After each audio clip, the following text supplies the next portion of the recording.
This is our 30th year here at Liberty in education, and Miss Melinda Riggins has been our librarian the entire time.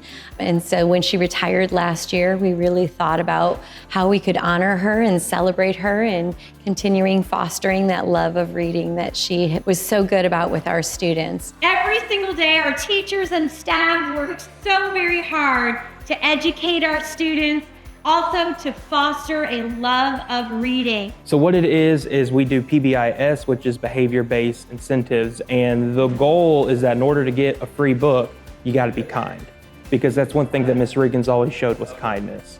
And so the reason that we had this was she was always known to put books in kids' hands through the library. I mean, she was here for 3 decades, and she's touched several lives. We also have this plaque that will be displayed proudly in our school to commemorate this very special day, to honor, celebrate, and recognize Miss Riggins and all the things that we do here at school for the love of reading. This was the joy of my life, to open this library and to get to do what I love doing, reading, helping other children learn to love to read and love books. And when you get to do what you love, you don't work a day of your life.